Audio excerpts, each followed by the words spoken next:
कुछ ऐसी जगहें होती हैं जो इतनी डरावनी होती हैं, इतनी भयावह होती हैं, जब आप उनका जिक्र किसी के मुंह से सुनते हो तो आपके रोए खड़े हो जाते हैं। क्योंकि ये मात्र कोई जमीनें नहीं होती, ये मात्र कोई घर नहीं होते, ये मात्र कोई फ्लैट नहीं होते, बल्कि कई सारे लम्हों को अपने अंदर समेटे होते हैं, कई सारी वारदातों को अपने अंदर समेटे होते हैं। और कई सारी वारदातें इतनी भयावह होती हैं कि उन वारदातों ने अपने अंदर कई सारी मौतों को खींच लिया होता है। तो आज की स्टोरी भी कुछ ऐसी ही है, एक ऐसी जगह की जहाँ पर भूत प्रेत का इतना महंगा नाच हुआ कि सच बताऊं कि अगर आप कमजोर दिल के हो तो इस स्टोरी को भी छोड़ सकते हैं। ये स्टोरी उन लोगों के लिए बिल्कुल भी नहीं है जिनको डर लगता है। ये स्टोरी उनके लिए है जो सच सुनना जानते हैं, जिन्हें भूत प्रेत पर विश्वास है। अगर आपको भूत प्रेत पर विश्वास नहीं है तो आप अपनी जगह जा सकते हैं। तो चलिए शुरू करते हैं सीधा स्टोरी को। दरअसल हसैनगंज एक गांव है, वहां पर एक लड़का है सुजीत। सुजीत दरअसल ठाकुरों का लड़का है और उनके गांव में ठाकुरवादी जो प्रथा है वो थी, जमींदारी प्रथा उनके अंदर चला करती थी। रसूखदार जिस तरीके के इंसान हुआ करते थे, रईसदारी उनके घर में थी। उनकी बातों की वजनता होती थी। उनके पिताजी का जो रुतबा था, मजाल है कोई गांव का इंसान उनके पिताजी की बातों को काट दे और अपनी बात को समझ रख पाए। कई बार बातों बातों में इस चीज का समाधान भी उनके पिताजी करते आए और ये कहते आए समाज के बीच में कि कभी भी अगर शादी करना तो अपनी जाति वाले से करना, या अपनी से ऊंची जाति वाले की तरफ जाना, कभी निचली जाति की तरफ ना जाना। ये उनका सुझाव रहता था। कई बार कभी बिगड़े विवादित जब केस इनके घर के ऊपर आया करते थे, घर पर ये अपनी पंचाल बनाया करते थे, वहां पर लोगों का समाधान करते थे। और जब भी कभी कोई ऐसे इंसान को देखा करते थे जो धर्म विरुद्ध शादी करा है, तो कहा जाता है कि इनके पिताजी ने कई सारे कपल्स को तो जिंदा जलवा दिया था। ये वो इंसान था सुजीत जिसका घर इतना भयावह था। लेकिन पता नहीं किस्मत की क्या मार थी, इसको प्रेम हो जाता है सौम्या से। सौम्या उस गांव की निचली जाति से आती थी, लेकिन सौम्या का सुजीत से मिलना, सौम्या का सुजीत से बात करना पहले बहुत नॉर्मल था। पहले लाइक अ फ्रेंडशिप थी। ये लोग 7th एर्थ में थे, मतलब कि 7वें या 8वें साल के थे। जब छोटे छोटे बच्चे थे, आपस में एक दूसरे के खेतों में जाना, बागों में जाना, मिलना वगैरह हुआ करता था। तब इतना नॉर्मल चलता था। लेकिन किसी को ये नहीं पता था कि ये जो इनकी दोस्ती है ये कभी प्रेम में भी बदल जाएगी। और सौम्या और सुजीत को तो पता ही नहीं चला कि कब ये दोनों दूसरे के प्यार में पागल हो रहे थे। वो 12 साल की सौम्या की उम्र, वो 15 साल की सुजीत की उम्र। धीरे धीरे यौवन अवस्था का वो दौर जहां पर मन के अंदर कई सारी भावनाओं की लहरें उठती हैं। और वैसा वो सुजीत और वैसी वो सौम्या एक दूसरे के प्रति प्रेम में पागल होते जा रहे थे। कई बार सौम्या सुजीत से इस बात का जिक्र किया करते, मुझे नहीं लगता है कि तुम्हारे पिताजी कभी अपने रिश्ते के लिए रजामंदी भी करेंगे, क्योंकि जिस तरीके के हालात हैं तुम्हारे घर के, मेरी मौत मेरे नजदीक दिखाई पड़ती है। मुझे शादी करना है और घर वालों को कहना है कि अब शादी कर लो, क्योंकि अब तुम बड़ी हो रही हो। ये बात तब की है जब सौम्या 22 साल की थी और सुजीत 24 साल का, अभी 25 में लग ही रहा था। तो इनके घर में भी, सुजीत के घर में भी कई बार इस चीज की चर्चा हुआ करता था कि लड़का बड़ा हो रहा है, शादी करवा दिया जाए। और ये सौम्या के घर में भी चल रहा था। पहले के जमाने के जो लोग हुआ करते थे इस चीज का इंतजार नहीं करते थे कि उम्रदार हो जाए लड़की, उम्रदराज हो जाए लड़का, तब उसकी शादी करें। हाँ, एक सही समय और एक सही रिश्ता और शादी का रिश्ता डन, और फिर मंडप, डोली, ये सब ससुराल। सौम्या एक दिन सुजीत से बोली, सुजीत मुझे बड़ा पसंद हो तुम, वो तुम्हारा प्यार से बात करना। मेरे घर में कोई मुझे इतना समझता नहीं है, जाति निचली रही तो लोग मुझे अच्छे से समझे नहीं। कभी वो प्रेम नहीं मिला जो तुम मुझे देते हो। तुम्हारे अंदर कभी मैंने वो बड़प्पन या तुम्हारे अंदर कभी बड़ेपन का वो गुरूर, ये सब नहीं देखा मैंने। तुम जब मेरे पास होते हो तो तुम सिर्फ मेरे होते हो। वो तुम्हारी केयरिंग, वो तुम्हारा बात करना, ऐसा लगता है कि पूरी दुनिया में अगर कोई एक नई दुनिया होती तो उस पूरी दुनिया में बस मैं तुम्हें देखती। तो सुजीत को बोलती है कि सुजीत अब हम लोगों को शादी कर लेनी चाहिए, क्योंकि बड़े हो रहे हैं और अब अगर शादी की बात को आगे नहीं लेकर आया गया तो देर हो जाएगी। सुजीत कहता ठीक है, तुम परेशान मत हो, मैं अपने घर में जाता हूँ और बात करता हूँ। सुजीत को पता नहीं क्यों इस चीज का बहुत अच्छे से अंदाजा था कि रिश्ता घर वाले तो नहीं मानेंगे, क्योंकि जब से बचपन में वो था और जब से जवानी के उस दौर तक वो आगे बढ़ा, उसने अपने पिताजी के रवैये और कई ऊंच नीच के जातिगत तौर पर कई कपल्स को मरवा देना, पेड़ पर लटकवा देना, ऐसे किस्सों को जब वो देखा करता था, सुजीत को डर लगता था कि कहीं उसकी सौम्या मेरे हाथ से न चली जाए। एक दिन सुजीत बड़ी हिम्मत करता है और अपना भाई अजीत नाम का लड़का था, इनसे थोड़ा सा बड़ा था, 1 साल बड़ा कह सकते हो, तो अजीत से बोलता है कि मुझे एक लड़की से प्रेम है और वो सौम्या है, अपने ही गांव की है। तो बोलते हैं कि उनकी लड़की? अजीत बोलता है, बोला हाँ। तो बोला तुमने सोचा भी कैसे शादी करने के लिए? क्या तुम्हें नहीं पता अपने घर का रवैया क्या है? क्या तुम्हें नहीं पता कि पिताजी का बर्ताव कैसा है? क्या तुम्हें लगता नहीं है कि तुम्हारे पिताजी को जब तुम ये बात बताओगे तो सीधा सीधा मना कर देंगे और उसका तुम्हें दंड भी देंगे, और शायद हो सके तो क्या पता वो सौम्या के साथ भी गलत कर दे या उनके परिवार वालों को खत्म कर दे। इस चीज की बात को जहन में लाने से पहले तुम सोचे नहीं सुजीत? सुजीत बोलता भैया मुझे सिर्फ प्रेम है तो सौम्या से है, कुछ भी करो लेकिन मेरी शादी करा दो। तो अजीत कहता है ये बात मुझसे मत कहो, माँ से करो जाके। जब ये जाता है माँ के पास और माँ से इस चीज का जिक्र करता है तो माँ तो सीधे ही नकार देती है और बेटे को ही उल्टा समझाने लगती है कि बेटा एक बात याद रखना, अगर जीवन जीना है तो पिताजी के उसूलों पर चलो, क्यों सामाजिक प्रतिष्ठा की नाक कटवाने पर तुले हो? तुम तो एक सभ्य और समझदार और सुलझे हुए इंसान हो और अपने बेटे और अपने पिताजी के बहुत अजीज सुपुत्र हो, और तुम भी जब ऐसी हरकतें करोगे, और अभी भी तो तुम्हारा बड़ा बेटा भी तो बैठा है, बड़ा भाई मतलब बैठा है, और उसकी शादी अगर हमने ना कराई तो समाज ठोकेगा। और अगर तुम्हारी जाति निचली जाति वाले से शादी मैंने करा थी, लेट सपोज मैंने बात भी कर ली पिताजी से तुम्हारे, तो तुम्हारे बड़े भाई का क्या? 50 बातें बनेंगी, कोई खोट होगी उसके अंदर, कोई बात होगी उसके अंदर, और आखिर ऐसा क्या रहा कि उनके छोटे बेटे की शादी किसी दूसरी गैर जाति से करानी पड़ गई? तो ये तो नामुमकिन है, ऐसा नहीं हो सकता। पता नहीं क्यों किस्मत इसकी बहुत ही ज्यादा अभागी थी कि बातें जब अपनी माँ से कर रहा था उस समय इनके पिताजी भी उस कमरे में आए हुए थे और उन्होंने दरवाजे पर खड़े होकर माँ और बेटे की पूरी बातों को सुन लिया था। ये बात जैसे जैसे वो सुन रहे थे बस ठहर रहे थे, लेकिन बर्दाश्त कर रहे थे, और जैसे ही बर्दाश्त की सीमा पार होती है वो तुरंत दरवाजे पर लात मारकर अंदर प्रवेश करते हैं और बोलते हैं सुजीत से कि तेरी औकात कैसे हुई ये बात सोचने की? तो मेरा बेटा ना होता तो अब तक तेरे अंदर खंजर घुस चुका होता।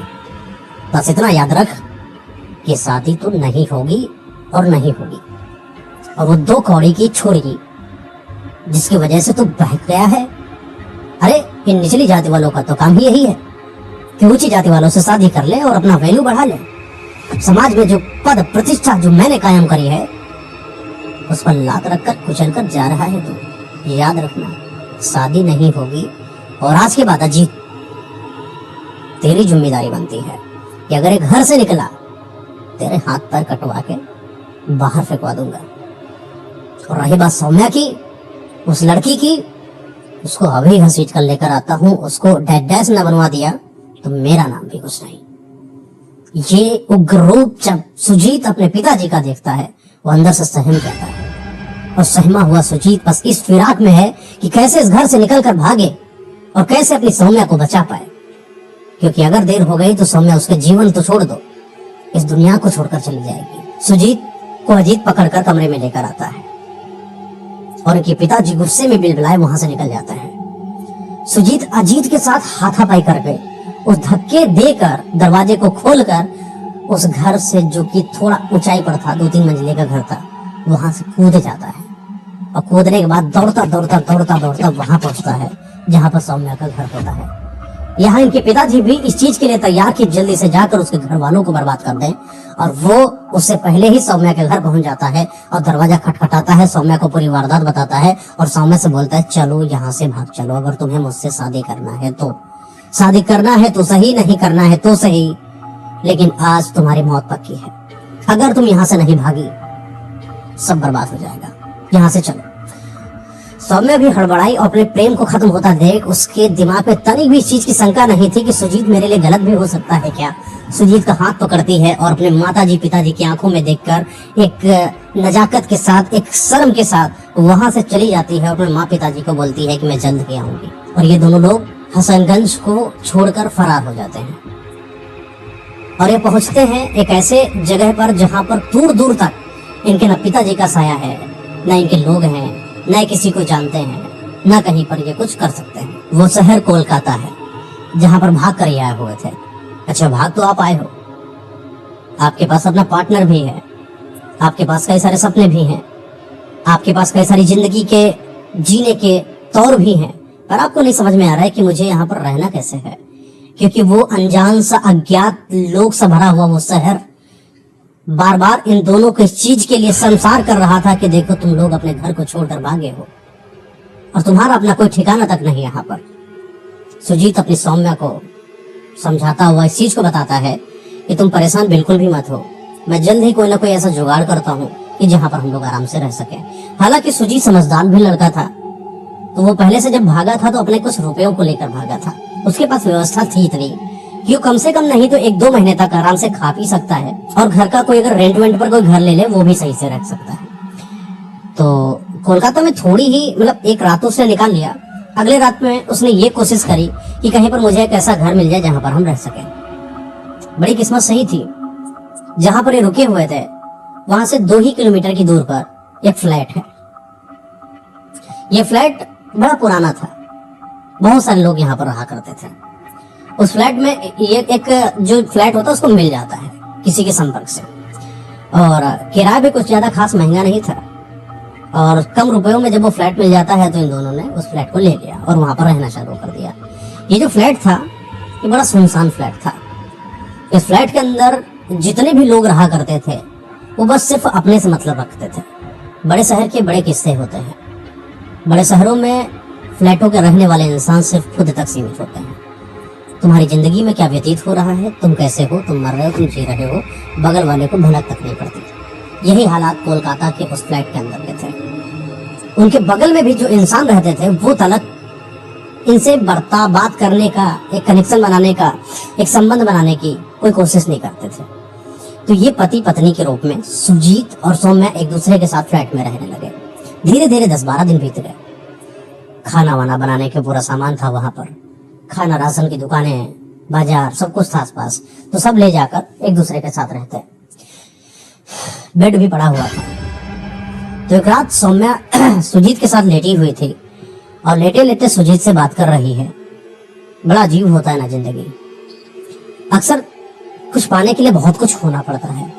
देखो, हम दोनों लोगों ने अपनी पूरी दुनिया को ही छोड़ दिया और आज हम दोनों लोग साथ हैं, पर मुझे गम नहीं इस बात का। मुझे इतना पता है कि सुजीत तुम मेरे साथ हो तो मेरी दुनिया ऐसे ही चलती रहेगी और हालात कैसे भी होंगे हम ही सब तुम्हारे साथ रहेंगे। सुजीत भी अपनी सौम्या की आंखों में देखकर रोते हुए इस चीज को बोलता है कि दिन कैसे भी गुजरेंगे मैं तुम्हारा अपना बना रखूंगा, कभी भी हम दोनों एक दूसरे का साथ नहीं छोड़ेंगे। याद है ना कि हम दोनों सब कुछ छोड़कर आए हैं, अब सिर्फ जिएंगे तो सिर्फ अपने लिए जिएंगे। अपने परिवार में सिर्फ हम दोनों होंगे, न वो परिवार, न वो समाज, न वो दुनिया, न कुछ, सिर्फ हम दोनों और बस हम दोनों। ये बातें करते करते वो दोनों सो जाते हैं। अगली सुबह सौम्या तैयार होती है, जल्दी से सुजीत को तैयार करती है और सुजीत से बोलती है कि क्योंकि अब लंबे समय तक रहना है तो जो रुपए लेकर आए हो या जो भी हाथ में मेरे है या बेच वेच भी अगर दिया जाए तो कब तक आखिर कर गुजारा करेंगे। वही 3 महीना 4 महीना अप्रोक्स। अच्छा यही होगा कि जाकर आसपास से बड़े शहर के अंदर अगर कोई जॉब ढूंढ लो तो बहुत अच्छी बात है।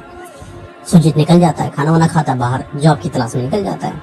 एक फैक्ट्री थी, वहां पर इसको जॉब मतलब नौकरी मिल जाती है। ये जो फैक्ट्री थी वो बाहर के देशों से आदान प्रदान किया करती थी, कुछ सामानों का रॉ मटेरियल में उठाती थी और वहां से कुछ प्रोडक्ट को बनाती थी और पूरे ओवरऑल एरिया कोलकाता वगैरह वगैरह से लगे शहरों में डिस्ट्रीब्यूट किया करती थी। उसी फैक्ट्री में काम किया करता था और काम अच्छे से करता था। काम अच्छे से करने की वजह से एक तो जुझारू था, कर्मठी था और फिर वो होता है ना होनहार बीरवान के होठ चिकने पात, वैसी मानसिकता एकदम 1 नंबर रहीसदारी वाली। भले ही पैसा कम हो लेकिन इगोइस्टिक एटीट्यूड सब इस इंसान के अंदर था। तो ये बात उसका मालिक बड़ा गौर करता कि जो लड़का आया है ये जरूर कोई अच्छे घराने का लगता है, ऐसा नहीं लगता कि कोई मजदूर टाइप में हो। तो उससे बातचीत करता है, बातचीत करते करते उससे पूछने की कोशिश करता है कि भैया तुम कहाँ से आए हो। तो वो अपने कुछ गलत नामों को बताता है, जिससे वो नहीं चाहता कि कभी वो बात कहीं खुले और उन लोगों को जो उनके अपने लोग हैं, जिस समाज को छोड़कर आए हैं, उस समाज का कोई इंसान फिर इनकी जिंदगी में दस्तक दे, उनकी जिंदगी को बर्बाद कर दे। वो जो मालिक था वो भी कम एक्सपीरियंस वाला आदमी नहीं था। वो इंसान की शक्ल को देखकर उसकी नीयत को पहचान जाता था। वो समझ चुका था कि लड़का अपने घर से नहीं आया है, या तो ये भाग कर आया है या तो इसका अपना कोई नहीं है। खैर, वो इन सब चीजों पर फोकस नहीं करता और सुजीत से बोलता है कि काम करो, तुम मैनेजमेंट संभालो, तुम आज से मैनेजर हो, तुम्हारा देखरेख होगा कि कौन सा माल आता है, कितना आता है, कितना फैक्ट्री में बनता है, कितना कहाँ पर जाता है, हर चीज का चेकलिस्ट तो तुम्हारे पास होगा और आज से तुम मेरे अजीज इंसान रहोगे। हम तुम्हारे साथ इस बिजनेस को और ज्यादा ग्रोथ पर लेकर जाएंगे। ये बातें सुजीत सुनता उसको बड़ा अच्छा लगता है, प्रमोशन टाइप हो गया, क्योंकि अब मैनेजमेंट की जॉब पर है। जाहिर सी बात है कि नॉर्मल सहकर्मी से अच्छा ही वेतन इसको मिल रहा था।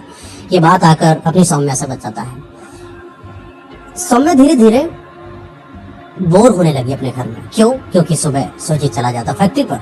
अच्छा, जब आपका मालिक इतनी तारीफ कर दिया है और आपको मैनेजमेंट पर रख दिया है और आपके ऊपर जिम्मेदारी भी बहुत ज्यादा डाल दी और आपको वेतन भी अच्छा दे रहा है, तो जाहिर सी बात है कि कर्मठी और काम करने की इच्छा तो आपके अंदर आएगी, तो काम भी ज्यादा करोगे। यही चीज सुजीत के अंदर हुआ। सुजीत का सिर्फ फोकस इस चीज पर था कि मुझे ज्यादा से ज्यादा पैसा कमाना है। वो कभी सऊदी से सामान आता तो उसको देखता, कई बार अपने मालिक से बोलता कि मालिक, मुझे ऐसा लगता है कि एक बार मुझे वहां भी जाना चाहिए जहां से माल आता है, तो हर एक चीज को मैं देखूंगा कि वहां के कई सारे वेंडर्स हैं, अलग अलग जगहों से माल उठाया जाए, मुझे एक्सप्लोर करने का मौका दीजिए। तो मालिक ने कहा ठीक है, काम करो, अगले 15 तारीख को तुम अपने 1-2 लोगों को लेकर दुबई निकल जाओ और वहां से देखो कि माल कैसे आता चाहिए, समझो सारी चीजें। तो सुजीत वापस आता अपने घर, बड़ा थका हारा, रात के 11 बजे। तो सौम्या जब सुजीत को देखती है बहुत थका हुआ, ये एक दिन की बात हो तो कोई पत्नी झेल जाए, लेकिन लगातार कोई इंसान जब 1.5 महीने से कभी 11 बजे, कभी 12 बजे, कभी थका हारा, कभी परेशान और आकर सिर्फ खाना खाकर बेड पर लेटकर सुबह उठकर चला जाए अपने काम पर, तो किसी भी पत्नी को परेशानी हो सकती है। सौम्या भी इंसान थी, कोई महापुरुष नहीं थी, कोई महामहिला नहीं थी। उसको भी अपने पति से प्रेम चाहिए था, उसको भी अपने पति से अटेंशन चाहिए था, उसको भी अपने पति का वो प्यार चाहिए था जो उसने पहले कभी देखा था शादी के पहले। अभी तो 1.5-2 महीने भी नहीं हुए, उसको ऐसा महसूस होने लगा कि सुजीत शायद अब उसकी जिंदगी में है ही नहीं, क्योंकि ना सुजीत उसकी बातों को समझता, ना सुजीत उसकी भावनाओं को समझता, ना सुजीत उसकी बातों को मानता। कई बार सौम्या सुजीत से बोलते कि आज छुट्टी ले लो ना, चलो आज घूमने चलते हैं, थोड़ा मार्केट में घूमने चलते हैं, थोड़ा बाहर घुमाए चल के, कुछ शॉपिंग कराए चल के, कुछ नया एक्सप्लोर कर लें। शादी के बाद लोग हनीमून जाते हैं, लोग बाहर घूमने जाते हैं। देखो ना, हम लोग शादी करने के बाद कभी कहीं नहीं गए। एक तो भागे वहां से, एक उसका टेंशन। तुम जब होते हो तो मुझे अच्छा लगता, मैं कोई शिकायत नहीं कर रही तुमसे, लेकिन जब तुम नहीं होते हो तो ये दीवारें मुझे काटने को दौड़ती हैं। अकेलापन मुझे परेशान करता है। मैं अकेली बैठी इस फ्लाइट के अंदर, जहाँ इस पूरे बड़े से जो घर बना हुआ है, जहाँ पर सारे लोग हैं, वहां का कोई इंसान जब बात नहीं करता, और जब मैं बगल वाले घर के छोटे छोटे बच्चों को पढ़ते जाता हुआ देखती हूँ तो मुझे अपना बचपन याद आता है, मुझे अपने बच्चे याद आते हैं। वो जब अपने मम्मी पापा को मम्मी पापा बुलाते हैं तो मेरे अपने माँ बाप याद आ जाते हैं। मैं रोती हूँ, मैं परेशान होती हूँ। मुझे दुख है इस बात का कि मैं भागी, लेकिन खुशी इस बात की कि मैं तुम्हारे साथ भागी। मुझे बाहर जाना है, मुझे घुमाओ। वो ऐसे ही कई सारी बातों को सुजीत को बता रहे थे, और वैसे भी पूरे दिन से थका हारा सुजीत इस बात को बताने के लिए तैयार था कि मेरे मालिक ने मुझे दुबई जाने के लिए भेजा है। ये बात बताता उसके पहले ही सौम्या ने इतनी सारी बातें बोल दी। तो सुजीत ने बोला सौम्या से, अच्छा काम करो, अभी सो जाओ, फिर मैं देखता हूँ कि आगे क्या करना है। मैं मानता हूँ कि मुझे सिर्फ काम पर फोकस नहीं करना चाहिए, मुझे अपनों को भी लेकर चलना चाहिए। मैं फोकस करूंगा इस चीज पर, अभी के लिए सो जाओ, फिर देखते हैं कभी। अच्छा, एक बात रहेगी बताने को, 15 तारीख को दरअसल मेरे मालिक ने दुबई जाने के लिए भेजा हुआ है। अभी है 4-5 दिन, मैं दुबई चलूंगा अभी के लिए। तो दोनों एक दूसरे के साथ उसी वाले बिस्तर पर सो जाते हैं। अगले दिन सुजीत उठता है और अपने काम पर जाता है, फैक्ट्री के रूल रेगुलेशन को समझता समझाता है, फिर वापस आता है। आज सौम्या बड़ी परेशान लग रही थी। वो पहले से बहुत दिनों से परेशान थी, आज कुछ ज्यादा ही परेशान थी। आज सुजीत से क्लियर बोलती है कि चलो बाहर चलते हैं घूमने, एक दिन की छुट्टी ले लो कल की और इस बार बाहर चलेंगे तो चलेंगे। अच्छा, पता नहीं क्यों इन दोनों के बीच का जो आपसी शारीरिक संबंध था वो भी खत्म होता जा रहा था। जो कभी सुजीत जब इनका शादी हुआ था उसके साथ में जब ये दोनों एक साथ रहने लगे, जितना एक दूसरे के क्लोज रहा करते थे अब उतना ही दूर रहते। लेकिन सौम्या तो सौम्या है, सौम्या को चाहिए अपना पति सुजीत, उसको और कुछ नहीं चाहिए। वो बार बार रातों में उठ उठ के सुजीत के साथ रोमांटिक होने की कोशिश करती, सुजीत को अपने यौवन को दिखाने की कोशिश करती और सुजीत को दिखाने की कोशिश करती कि मैं तुम्हारी पत्नी हूँ, कोई गैर नहीं, मैं तुम्हारी फ्रेंड नहीं हूँ। वो बार बार सुजीत को जगाती, लेकिन सुजीत थका हारा कभी अपनी पत्नी के साथ शारीरिक संबंध को स्थापित नहीं कर पाता।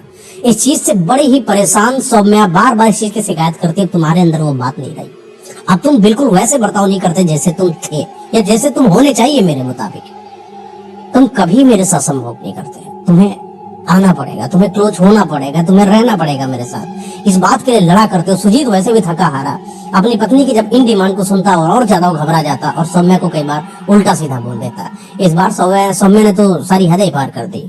उस रात वो सुजीत के साथ संभोग करना चाहती थी किसी भी हालत में, लेकिन सुजीत ने क्लियर जब मना कर दिया, इस बात से सौम्या और भी ज्यादा परेशान होती है। और अब दुबई जाने के लिए बस अगला ही दिन बाकी है। वो दिन की बात है क्योंकि सौम्या सुजीत से बोलती है कि दुबई जो तुम जा रहे हो मुझे भी लेकर चलो।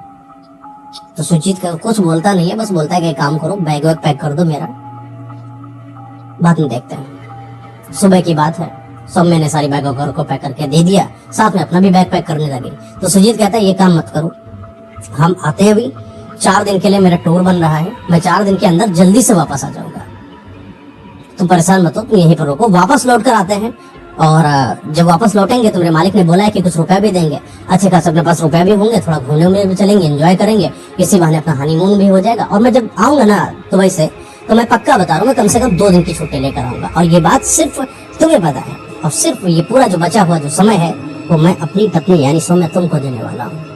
तो सौम्या इस बात को सुनकर थोड़ा सा खुश हुई और हंसी हंसी सुजीत से बोलती है ठीक है पक्का है ना, छुट्टी ले लोगे ना? तो सुजीत बोलता है हाँ बिल्कुल।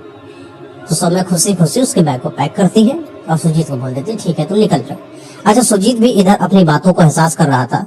अच्छा, सुजीत भी जब दुबई गया हुआ था इन बातों को महसूस कर रहा था, मतलब जा ही रहा था कि क्या से क्या हो गया, मुझे तो अपनी पत्नी के साथ प्रेम से रहना चाहिए था, शायद मैंने ही समय नहीं दिया, इसीलिए वो इतना ज्यादा परेशान रहती है। आखिर उसका है ही कौन अपना, मैं ही तो हूँ सिर्फ उसका, बस मुझे उसका सपोर्ट करना चाहिए, मुझसे उसकी भावनाओं को समझना चाहिए।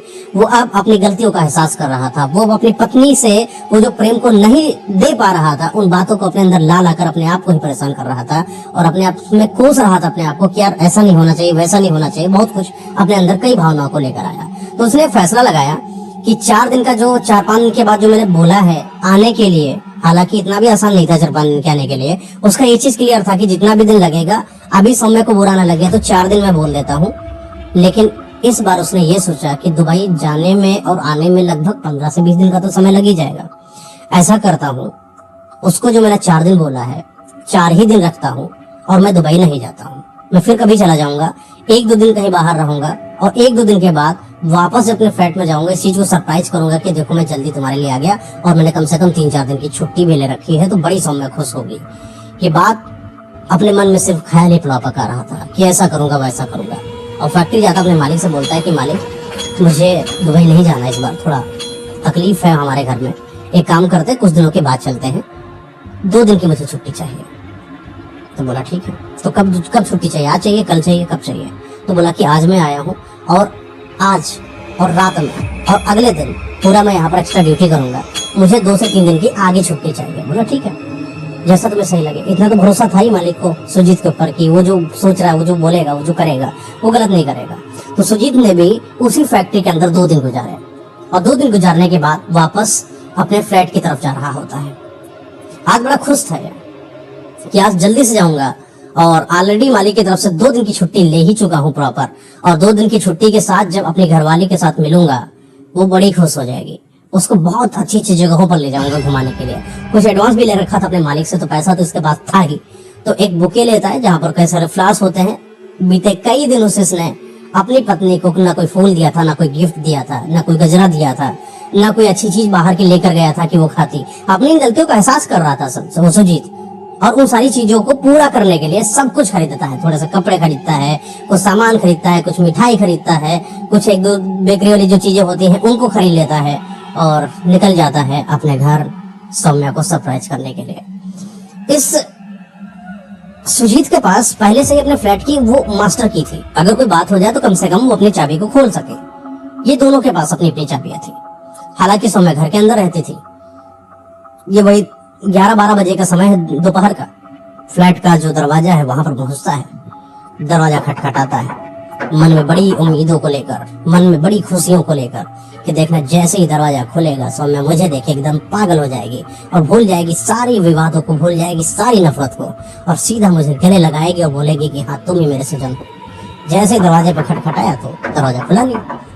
2-3-4 बार और खटखटाया, दरवाजा खुल ही नहीं रहा। सोचा क्या हो गया, अचानक आवाज भी दिया, सौम्या सौम्या दरवाजा खोलो मैं आया हूं। कोई जवाब नहीं आया अंदर से। जब बार बार दरवाजा खटखटा रहा था तो बगल वाले जो फ्लैट वाले थे वो भी एक दो निकल आए। बोले क्या हुआ भैया, पता नहीं दरवाजा नहीं खोल रही अंदर से। तो बोले कि अभी तो देखा था बाहर ही थी, कोई दूध वगैरह देने वाले जो आते हैं उससे सामान ले रही थी। बोला अच्छा अच्छा। अपने मास्टर की को उठाया, चाबी खोला, क्योंकि वो नहीं चाहता था कि फालतू का कोई बवाल हो, बाहर लोग देखें या बात करें। जैसे दरवाजे को खोलता है और अंदर पहुंचता है तो देखा कि जो घर है घर की लाइटें ऑफ हैं। बटन से लाइटों को ऑन करता है। सौम्या कहीं है नहीं। क्या सौम्या दरवाजे को बंद करके, घर को बंद करके क्या कहीं बाहर घूमने गई थी? क्या सौम्या सच में घर के अंदर थी कि सो रही है? क्या सौम्या मजाक कर रही है या सौम्या ही उल्टा सरप्राइज दे रही है? बहुत सारे सवाल उसके दिमाग में चलने लगे। आवाज देता कि मुझे पता है सौम्या तुम यहीं पर हो, तुम कहीं बाहर नहीं जाती हो, मुझे पता है तुम छुपी हुई हो, बाहर आओ। देखो मैं आ गया हूं। 4 दिन बोल के गया था, देखो मैं 2 दिन में आ गया। और देखो ना मैं तुम्हारे लिए ये बुके लेकर आया हूं। बड़ी तेज तेज से बोल बोल के। उसको पता है कि जो सौम्या शायद घर के अंदर ही हो। ये देखो ना तुम्हारे लिए वो महंगी वाली साड़ी लेकर आया हूँ जो तुम्हें पसंद थी।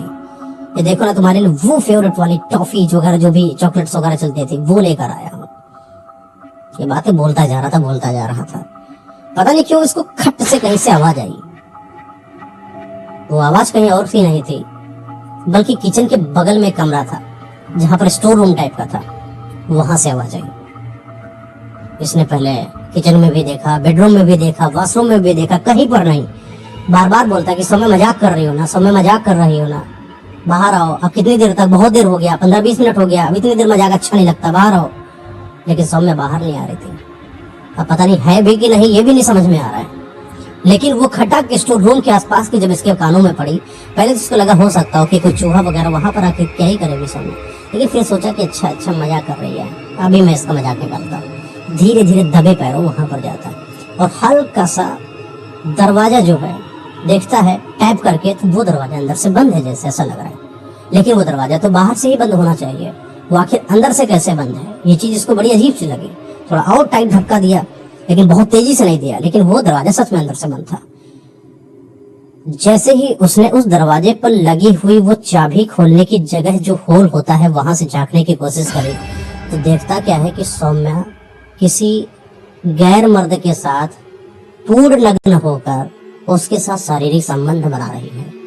ये वो आवाज जो खटक की थी उसके पैरों से टकराए हुए किसी बर्तन की थी।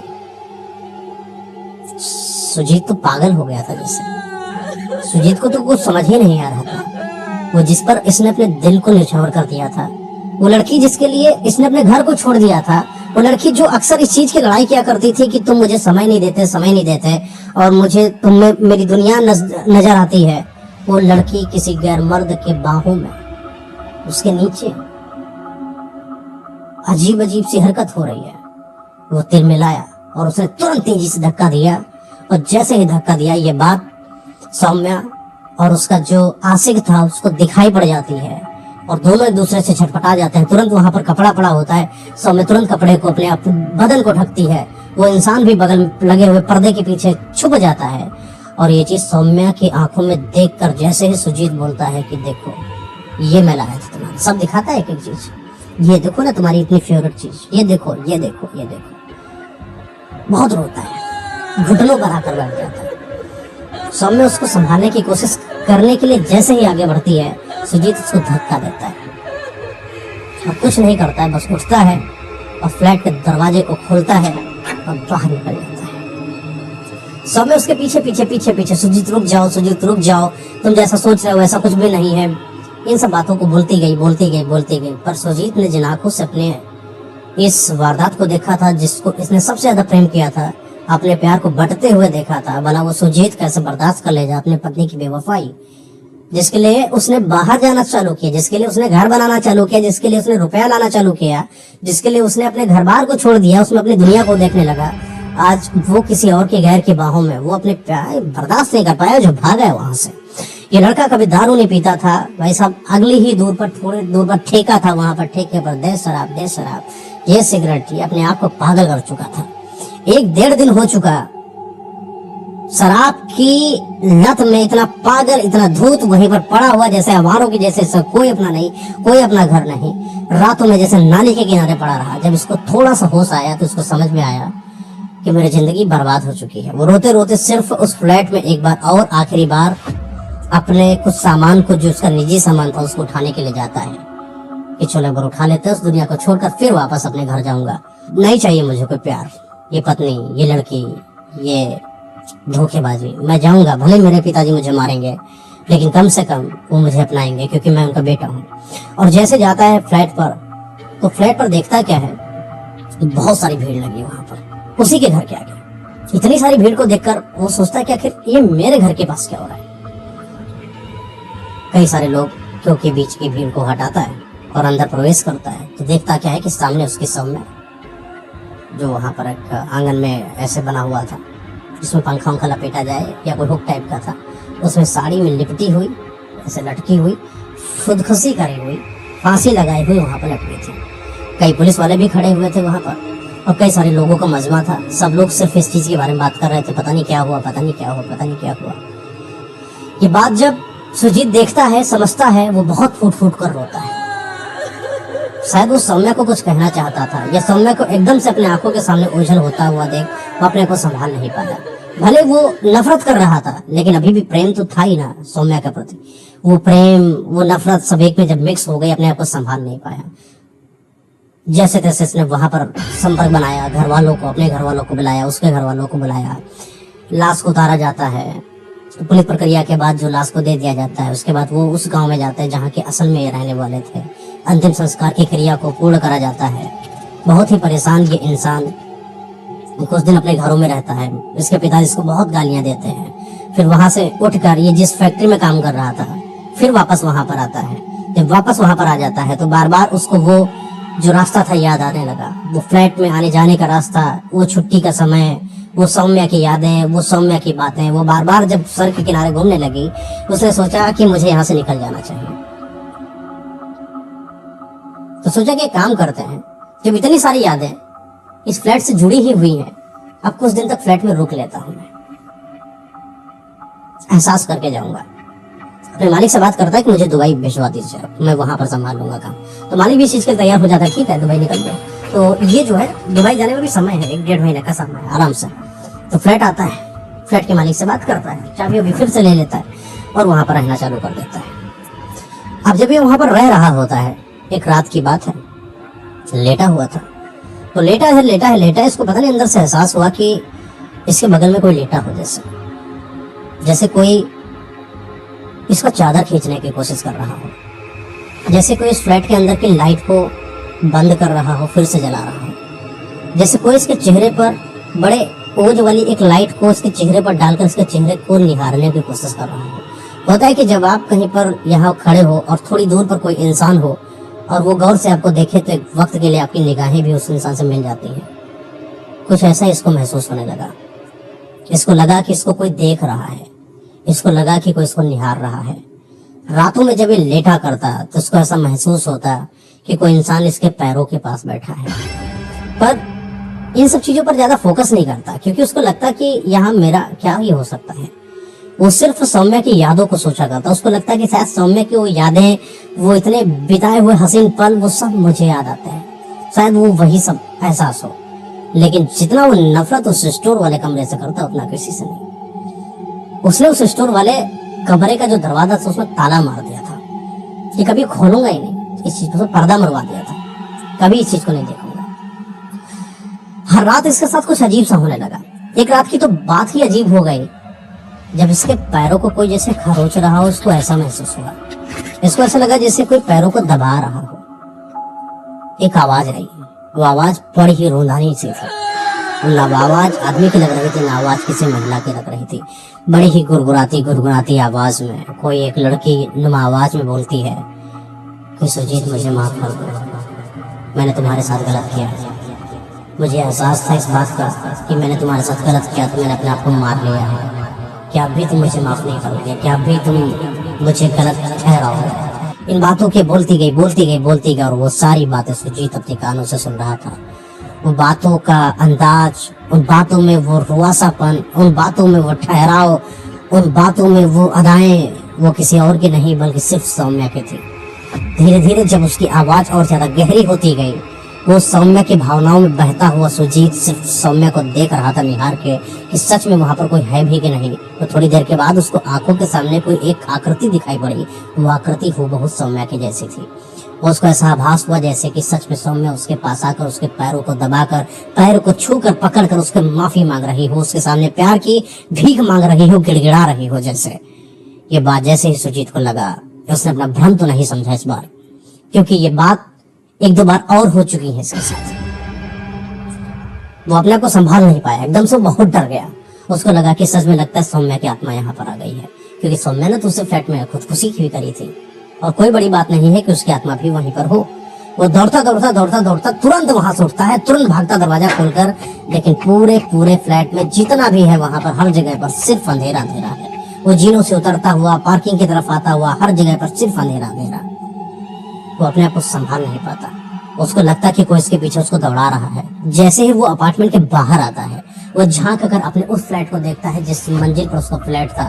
तो देखता क्या है कि वो उसके फ्लैट के बालकनी पर वो वही सौम्या उसको झांक रही है, जैसे वो बार बार बुला रही हो, उसको हाथों से इशारा कर रही है, सुजीत आ जाओ।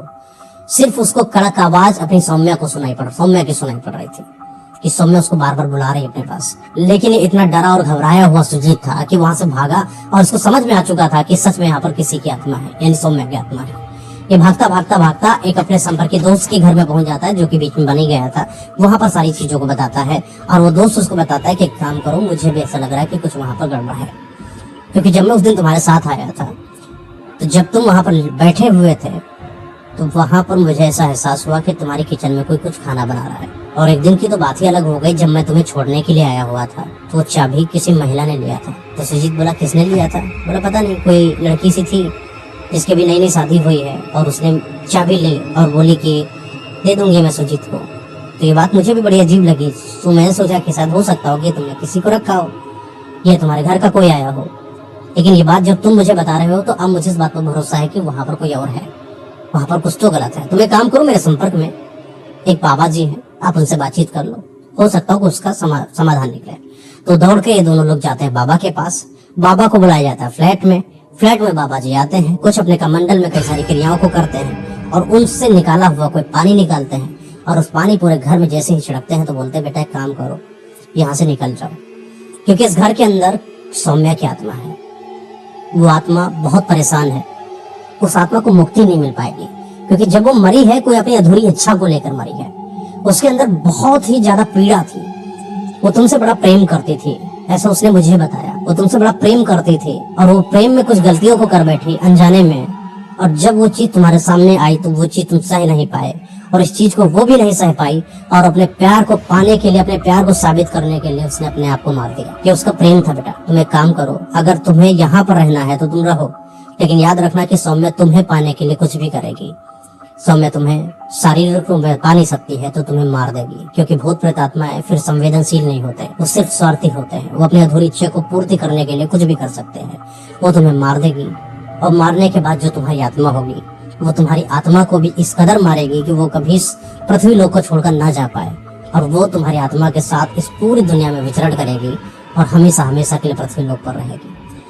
तुम जल्दी से यहाँ से भाग जाओ और मैं एक काम करता हूँ, दरवाजे को बंद करके इसमें मंत्र स्थापित कर देता हूँ। उसने जो बाबा थे कई सारे कलावा से बांधवन दिया था, ताबीज वाबीज भी पहना रखा था सुजीत को। बोले कि इसको कभी उतारना नहीं, और ये कलावा जो बंधा है इसको कभी खोलना नहीं, अगर ये खोला तो दिक्कत हो सकती है। तो सारी चीजें सुजीत समझता है। सुजीत के मालिक जो इनका घर था उनको समझ में आती है, सब कुछ क्लियर हो जाता है। सुजीत वहां से निकल जाता है दुबई के लिए। कहते कि उस वाले घर के अंदर लोगों का कहना, आसपास के हमेशा किसी न किसी इंसान के होने का एहसास होता है। इनके घर के बाहर जो कुत्ते रहते थे वो अक्सर रात में बहुत तेजी से चिल्लाने लगते हैं। लोगों का कहना है कई बार कई सारे कुत्तों का झुंड यहाँ पर आता है और इसी वाले घर के बाहर रोना चालू कर देता है। बहुत सारे कुत्ते एकदम से रोने लगेंगे, बहुत सारी बिल्लियां एकदम से रोने लगेंगे। कई बार ऐसा लगता है कि कोई पंछी आता है अपनी जान को यहीं पर दे देता है। कई पक्षी वहां पर मरे हुए पाए गए। ये कुछ ऐसी वारदातें होने लगी इनके आसपास, जैसे ये लोगों का आभास होने लगा कि फ्लैट में कुछ तो है। उस फ्लैट के आसपास के लोगों को भी कुछ एहसास होने लगा। उस फ्लैट में रहने वाले जितने भी लोग थे, अपार्टमेंट में जितने भी रहने वाले लोग थे, उनको कुछ न कुछ गलत होता हुआ दिखाई पड़ने लगा। उनको कभी जीनों पर किसी के होने का एहसास दिखाई पड़ता, किसी का रोने की आवाज आती है, किसी के कराहने की आवाज आती, किसी के गिड़गिड़ाने की आवाज आती, तो बड़ा किसी के प्यारमयी आवाज आती, कोई सुजीत सुजीत नाम से बुलाता। ये सब आवाजें वहां गुंजा करती। ये बातें इतनी ज्यादा फैल गई, इतनी ज्यादा भयावह तौर पर फैल गई, बहुत सारे फ्लैट वाले उस अपार्टमेंट को छोड़कर चले गए थे। लेकिन कई लोग जो वहां पर रह रहे थे वो तो वहां पर रह ही रहे थे। रहते रहते धीरे धीरे 5 से 6 महीना बीत गया था, अप्रॉक्स अच्छा खासा समय बीत चुका था। लेकिन 6-7-8 महीना बाद भी ये वारदातें खत्म नहीं हुई। लोगों का वो एहसास और भी ज्यादा मजबूत होता जा रहा था कि इस अपार्टमेंट के अंदर कुछ तो है। एक दूध वाले से पूछा गया, एक चौकीदार से पूछा गया, सब लोगों की अपनी अपनी बातें थी। किसी दूध वाले ने बोला कि अभी मैं पिछले ही दिन यहाँ पर दूध देकर आया हूँ। तो वहां पर कई लोगों का कहना था कि ये जो घर है वो तो 5-6 महीने से लॉक्ड है, ऊपर से कलावा वलावा से बांध दिया गया है, यहाँ भला तुम दूध कैसे दे सकते हो। तो लेकिन उसका कहना था कि नहीं, मैंने दूध दिया है, मुझे किसी महिला ने दरवाजा खोलकर दूध लिया हुआ था और उसका पेमेंट भी दिया हुआ था और उसने बोला था कल भी आना। लेकिन अगले दिन मैं गया नहीं। अगले दिन जब गया तो मुझे दरवाजा बंद मिला। लेकिन आज मुझे तुम लोग ये बता रहे हो तो मुझे ऐसा आभास हो रहा है कि शायद कुछ हो। ऐसा चौकीदार का कहना है कि जब भी मैं ये सब देखने के लिए जाता था अपार्टमेंट के अंदर की सब चीजें सब व्यवस्थित है कि नहीं, कई बार मुझे वो दरवाजा बंद होता हुआ दिखाई पड़ता, कई बार वो खुलता हुआ दिखाई पड़ता। बहुत सारी ऐसी चीजें हैं कि मैं उस वाले मंजिल पर ही नहीं जाता। बहुत सारे लोगों ने अपने नए नए किस्से शेयर किए, बहुत सारे लोगों ने अपनी नई नई बातों को बताया। लेकिन हर बातों का अगर निचोड़ निकाला जाए तो ये निकलता है कि वो फ्लैट सच में कुछ तो गड़बड़ है, उस अपार्टमेंट में कुछ तो है। कुछ तो ऐसा कि कुत्ते भी रोने लगते हैं, कुछ तो ऐसा कि बिल्लियों के रोने की आवाज आती है। और ये तभी होता है जब सूचक अपने प्रदर्शन को अग्रसाई करते हैं, यानी सूचक कुत्ते जब रोने लगे तो एहसास होता है कि सच में कुछ आसपास है। कुत्तों का सिर्फ उसी मंजिल पर जाना और उसी फ्लैट के आगे बैठ जाना और रोने लगना ये संकेत देता है कि वहां पर कुछ है। सिर्फ उसी फ्लैट के आगे किसी न किसी इंसान के साथ कुछ गलत हो जाना यह संकेत देता है कि वहां पर कुछ है।